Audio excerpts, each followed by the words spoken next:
Have you ever asked yourself, where does fear truly come from? Why are some people afraid of the dark? Why do some feel like they're being watched even when they're completely alone? Fear is one of the oldest emotions we know. It was born with us. It helped us survive, from wild predators to the dangers of the unknown.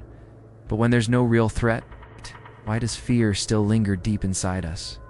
Many people feel fear, even without a clear reason. A shadow on the wall, a sound in the middle of the night.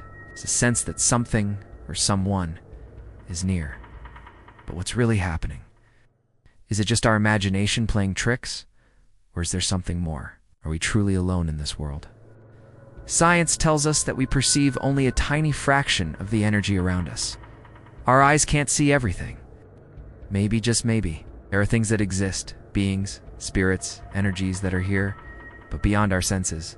Some call them spirits, some call them entities, some deny them completely. But some feel them, some see them, some know. Something's there. What about the movies we watch? Horror, supernatural, mystery? Do they affect how we think? Psychologists say yes. What we see influences what we believe. And the mind, when it is flooded with fear, starts creating its own monsters. After enough scary stories, your brain doesn't need the dark to feel afraid. It creates the fear on its own. You start hearing things, seeing shapes, feeling watched. But is that a mental illness? Sometimes yes. When imagination becomes hallucination, it can be a sign of deeper conditions, like anxiety disorders, psychosis, or schizophrenia. There are diagnoses, there are treatments, there are even medications. But not always. Sometimes it's just a tired, overstimulated mind. A mind trying to make sense of things it can't explain. But here's the question no one escapes. Why are we so drawn to mystery? Why are we fascinated by secrets, shadows, and the unknown? Because humans don't just seek safety. They seek meaning, and the unknown gives life a sense of depth. When we don't know the answers, we create them. And when fear and imagination mix, something powerful is born. Not a monster, not a ghost, but a thought. Strong enough to make us believe we're being watched, even when we're not. So in the end, ask yourself this. Is it the darkness you're afraid of? Or what might be hiding inside it? Fear has been our companion since the dawn of humanity. Its whispered warnings in our ears made our hearts race and kept us alive in a world full of dangers.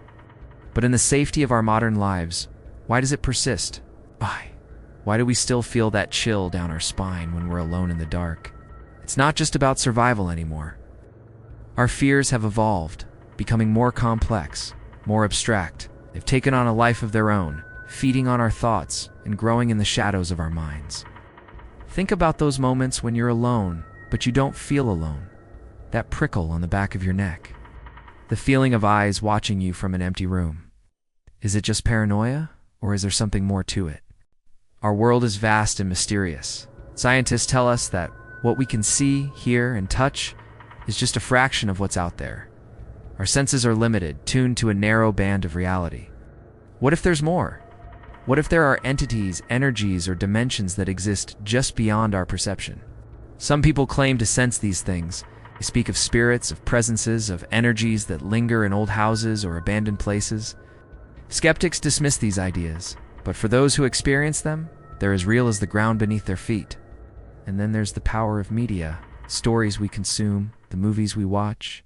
They shape our perceptions, our fears. Horror films, ghost stories, tales of the supernatural. They plant seeds in our minds. Seeds that grow in the dark corners of our imagination. Psychologists have studied this phenomenon. They've found that what we expose ourselves to can profoundly affect our beliefs and perceptions.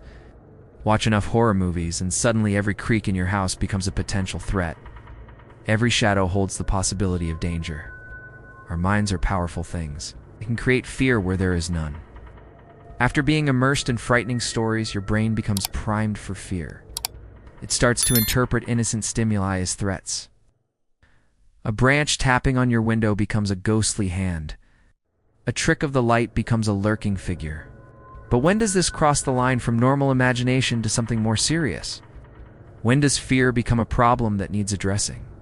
In some cases, persistent, irrational fear can be a sign of mental health issues.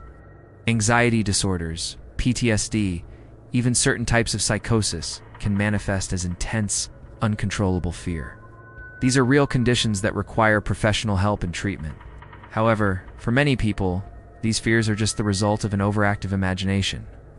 It's our mind's way of trying to make sense of the world, of filling in the gaps in our knowledge with stories and possibilities. So why do we keep coming back to these fears? Why do we seek out scary stories, explore haunted places, or ponder the existence of ghosts? It's because, as humans, we're not just driven by the need for safety. We're driven by curiosity, by a desire to understand the world around us.